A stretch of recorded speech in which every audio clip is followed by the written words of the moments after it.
Chapter 5, Midnight's Lair. As the apartment settled into a tense calm, the aftermath of the Zoomies' rampage was impossible to ignore. The once organized space now looked like the setting of a disaster movie. Torn pillows, shredded blankets, and upturned furniture were scattered across the room. A few picture frames dangled from the walls, swaying precariously. "I can't believe they murdered my plants," Lola muttered dramatically, holding up the wilted remains of her prized fern. Who kills a fern? They're practically indestructible. She stared at the broken pot, dirt scattered everywhere. This was sabotage. Pure, unfiltered sabotage. On the other side of the room, Dexter stood over the remains of his computer, eyes wide with disbelief. "My poor baby," he whispered, picking up the cracked screen. "Do you know how long it took to build this thing?" He looked at the mangled mess of wires and circuits like had just lost a family member. "This is a hate crime, and I will not be letting it slide."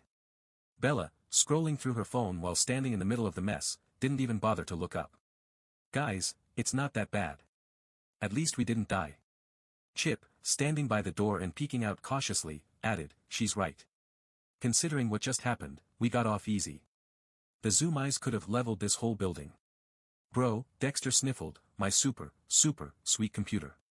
Lola rolled her eyes, tossing what was left of her fern onto the floor. "We need to figure out what the fuck is going on with these Zoomies. What are they? Why are they so obsessed with hunting? And why do they target us? That's where I come in." Midnight's voice sliced through the chaos like a hot knife through butter. The mysterious dog had been unusually quiet since the Zoomies passed out, lounging on the couch like they hadn't just survived an energy-fueled ambush. Now, they stood, their figure cast in the dim glow of the street lights outside. Chip crossed his arms, not entirely sure if Midnight was messing with them or if they really knew more than they let on. "Okay, Midnight. Spill. You obviously know more than you're telling us." Midnight gave a lazy smirk, sauntering over to the middle of the room. "You're right, Chip. I do. The Zoomies are only the tip of the iceberg. What you guys saw was just a glimpse of what's coming." Dexter immediately perked up, his eyes wide. Wait. There's more than the Zoomies?" His voice cracked a little as he asked. "Of course there's more," Bella muttered, barely paying attention. "There's always more." Midnight ignored the sarcasm. "The Zoomies are part of a much larger problem. They're just the foot soldiers. Chaotic foot soldiers, sure, but there are bigger threats on the horizon." Lola, pacing now, couldn't help but throw her hands up. "So you're telling us that we're stuck in the middle of some kind of dog apocalypse and you didn't think to mention this earlier?" Midnight chuckled, shaking their head. "It's not an apocalypse. Not yet, anyway. But things are escalating. The Zoomies weren't supposed to find you guys this soon. You've been noticed." "Noticed by who?" Chip asked, his voice lowering as he stepped closer to Midnight. He didn't like where this conversation was going. Midnight's smirk faded slightly. "By the ones who pull the strings. The real powers behind the chaos. The ones who thrive on disorder and destruction. If we don't act fast, they'll come for you next." Bella finally looked up from her phone, frowning. "And who exactly are they? What are we dealing with here?" Midnight turned, heading for the door without answering. "You'll find out soon enough. But for now, we need to regroup." "Follow me." "Follow you?" Dexter asked, his voice rising in panic. "Follow you where?" You didn't even answer the question. Midnight paused at the door, looking over their shoulder. "To my lair." The group blinked in unison, stunned into silence for a moment. Even Bella put her phone down.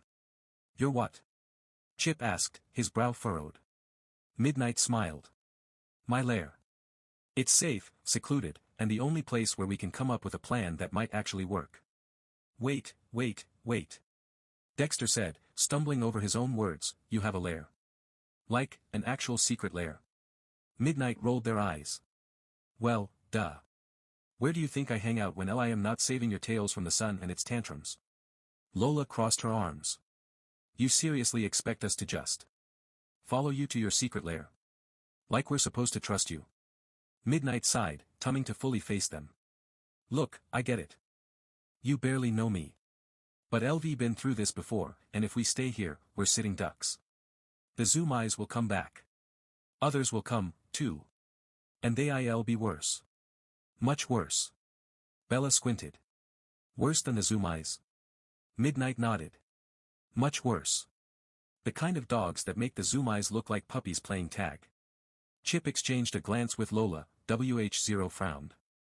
Well, that's encouraging. Dexter, ever the paranoid one, took a few hesitant steps forward. But how do we know this isn't some kind of trap? You could be leading us into something even worse. Midnight's yes Solon the DLT, and tore the first time, they looked almost vuln you don't trust me. But right now, I'm your best shot at surviving what's softened a bit what's herbal coming. I get that. Chip weighed his options. On the one paw, staying in the apartment meant they'd probably face the Zoomies again, and Midnight made it pretty clear they wouldn't stand a chance. On the other paw, following Midnight to some undisclosed location felt sketchy as hell. Finally, Chip sighed. Fine. We'll go. But if this lair of yours turns out to be a dog trap, I'm holding you responsible. Midnight smirked. Fair enough. Now, let's move. We don't have much time. Without another word, Midnight opened the door and led the way out into the night. One by one, the others followed, still unsure if this was the right decision but knowing they didn't have much choice. As they stepped into the cool night air, Bella caught up to Chip, her voice barely a whisper. I don't trust them. Me neither, Chip replied. Glancing ahead at Midnight's confidence died. But we've come this far. What other option do we have? The group silently followed Midnight through the darkened streets, their anxiety rising with each step. Midnight moved with an eerie calm, completely at home in the shadows, while the rest of them felt like they were out past their bedtime. After what felt like an eternity, they arrived at a dilapidated building on the outskirts of the city. It was an old, run-down warehouse, overgrown with vines and barely standing. This is it, Midnight said, pushing open the creaky door. Welcome to my lair. The interior was surprisingly cozy. Despite the outside looking like something out of a movie, the inside was clean, organized, and filed with all kinds of tech gadgets and strange artifacts. Okay, I take it back, Dexter said, looking around in awe. This is actually kinda cool. Midnight smirked. Told you. Chip, still on edge, scanned the room. So. What's the plan? Midnight's eyes glinted in the dim light. We prepare for war. The gang exchanged uneasy glances. War. Against what?